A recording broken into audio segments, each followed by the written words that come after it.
آج تو کوئی موقع چاہیے دیکھنے کے لیے لڑکیوں کو. آپ آج سے فیصلہ کرو, آپ کے لیے صرف آپ کی بیوی, اس کے علاوہ کوئی بھی نہیں. کوئی لڑکی رابطہ کرتی ہے, میسج پہ بات کرتی ہے, آپ بولو بھائی اگر شادی کرنی ہے تو میں آپ کے بارے میں انکوائری کروں گا, ادروائز مجھ سے کوئی رابطہ, نمبر بلاک کر دو. اس پہ خدا تمہیں بہت اجر دے گا. اللہ کے لیے خون کرو اپنی خواہشات کا.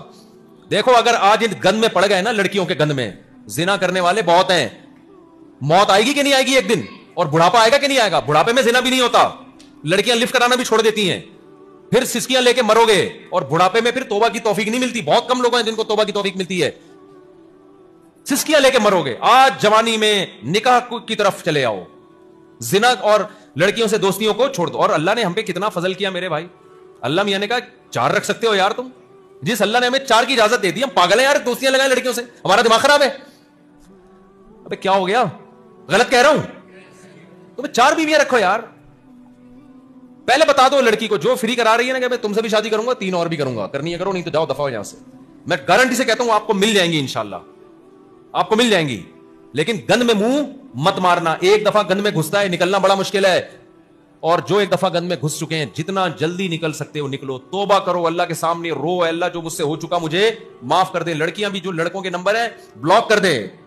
اور یہ ڈائلاگ سے متاثر نہ ہو, میں خودکشی کر لوں گا, میں یہ کر لوں گا, میں تمہارے بغیر رہ نہیں سکتا. اس کو بولو جا, تو جس کھمبے سے تجھے چپکنا ہے جا کے چپک جا کے. وہ حرام موت مرے گا, اس لڑکی کو بہت ثواب ملے گا. ایک گند سے, ایک بھنگی سے اس نے دنیا کو کیا کر دیا, پاک کر دیا. ایک بھنگی دنیا سے چلا گیا. یہ بھنگیوں والے کام ہیں لڑکیوں سے دوستیاں.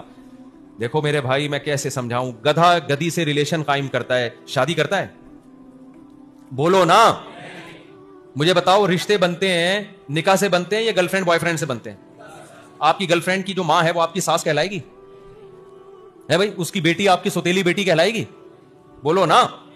اس کے ابا آپ کے سسر کہلائیں گے؟ اس سے حرام بچہ پیدا ہو گیا تو اسلام تو جو جس کا بچہ ہے اس کو باپ نہیں مانتا, جو حرام جس زانی کو باپ نہیں مانتا تو اس کے بھائی کو چاچا مانے گا؟ تبھی گدھے میں چونکہ آپ کو پتا ہے نکاح نہیں ہوتا, لہذا گدھے کا نہ کوئی ماموں ہوتا ہے, گدھے کا نہ کوئی بھانجا ہوتا ہے, گدھے کے نہ بھتیجے ہوتے ہیں, گدھے کی نہ بہو ہوتی ہے. کبھی دیکھا کوئی اپنے گدھے کا تعارف کروا رہا ہو, یہ میرا گدھا ہے, اور یہ کون ہے گدھے, یہ دوسرا گدھا ہے, یہ اس گدھے کا چاچا ہے. کبھی دیکھا آپ نے؟ ابے یہ گدھی جو کھڑی ہوئی ہے یہ موانی ہے, نہیں اس کی پھپھو ہے, موانی نہیں ہے. تبھی انگریزوں میں چونکہ نکاح نہیں ہے لہذا انگریزوں میں پھپھو نہیں ہوتی. صحیح ہے نا, ختم. صرف ڈکشنری میں رہ گئے father in law, mother in law, daughter in law, اور کچھ خاندانی لوگ باقی رہ گئے ہیں. میجورٹی کیا ہو گئی, ابا ہی ختم.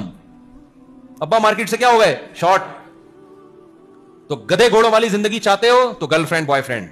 یہ گدھے گھوڑوں والی, سوٹ ٹائی سے نہیں پتا چلتا کہ یہ انسان مہذب ہے یا نہیں, نکاح سے پتا چلتا ہے. جس کا خاندان ہوتا ہے وہ مہذب ہوتا ہے, بھلے دھوتی بنیان میں گھوم رہا ہو وہ, اور جو سوٹ ٹائی میں گھوم رہا ہو نکاح نہیں کرتا, اللہ کی نظر میں اولئک کالانعام بل هم اضل. اللہ کہتے ہیں گدھے گھوڑوں سے بھی زیادہ بدتر ہیں یہ.